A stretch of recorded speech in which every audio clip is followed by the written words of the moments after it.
Assalamualaikum warahmatullahi wabarakatuh.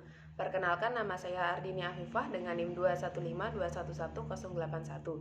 Di video kali ini saya akan menjawab pertanyaan ujian tengah semester mata kuliah Ilmu Quran dan Hadis.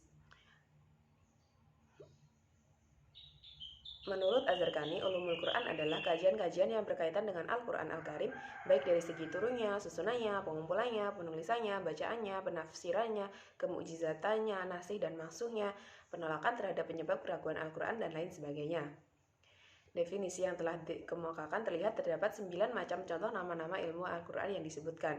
Yang pertama, ilmu nuzul Quran, yaitu ilmu yang membicarakan Al-Quran dari segi penurunannya, baik menyangkut proses turunnya maupun cara-cara diturunkannya.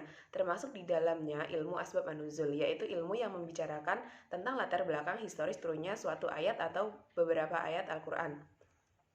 Nuzulul Quran adalah proses turunnya Al-Quran dari tempat yang tinggi ke bumi. Secara lengkap, Nuzulul Quran adalah peristiwa turunnya Al-Quran dari Allah Subhanahu wa Ta'ala melalui perantara malaikat Jibril kepada Nabi Muhammad SAW yang ada di bumi.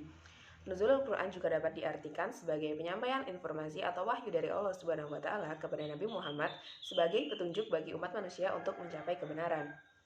Yang kedua, ilmu tartib Al-Quran, yaitu ilmu yang menjelaskan tentang susunan surat-surat dan ayat Al-Quran.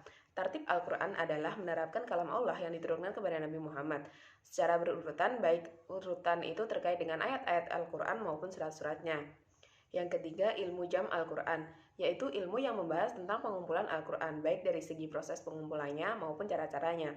Mana Al-Qatan membagi pengertian jam'ul Quran ke dalam dua bagian. Yang pertama, jam'ul Quran dari arti hifzuhu, menghafalnya dalam hati. Inilah makna yang dimaksudkan dalam firman Allah kepada Nabi. Nabi senantiasa menggerakkan kedua bibir dan lidahnya untuk membaca Al-Quran ketika diturunkan kepadanya. Yang kedua, jam'ul Quran dalam arti kitabuhu kullihi, penulisan Al-Quran semuanya, baik dengan memisah-misahkan ayat-ayat dan surah-surahnya, atau menertibkan ayat-ayat semata-mata dan setiap surat ditulis dalam suatu lembaran secara terpisah, ataupun menertibkan Al-Quran dan surah-surahnya sebagian ditulis sesudah bagian yang lain. Yang keempat, ilmu kitabah Al-Quran atau rasam Al-Quran, yaitu ilmu yang membahas tentang cara-cara penulisan Al-Quran.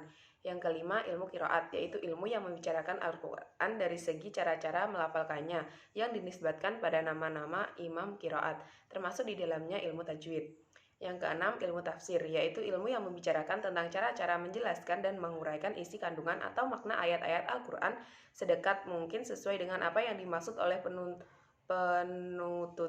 penuturnya, yaitu Allah Subhanahu wa Ta'ala, namun sebatas kemampuan manusia. Yang ketujuh, ilmu ijaz Al-Quran atau kemu'jizatan Al-Quran, yaitu ilmu yang membicarakan tentang keistimewaan Al-Quran yang berfungsi sebagai bukti kenabian Nabi Muhammad SAW. Dan yang kedelapan, ilmu nasih wal mansuh, yaitu ilmu yang membicarakan tentang penghapusan atau pembatalan hukum yang terkandung dalam suatu ayat dan pemberlakuan hukum pada ayat lainnya. Hal ini terjadi apabila dua ayat dipadang mengandung hukum yang kontradiktif. Dan yang terakhir, kesembilan, yaitu ilmu daf'a syubhah Al-Quran, yaitu ilmu yang membicarakan tentang cara-cara menolak hujatan-hujatan yang mencela eksistensi Al-Quran, sehingga membuat orang-orang mukmin ragu terhadap kewahyuannya dan orientasitasnya. Sekian yang dapat saya sampaikan, kurang lebihnya mohon maaf. Wassalamualaikum warahmatullahi wabarakatuh.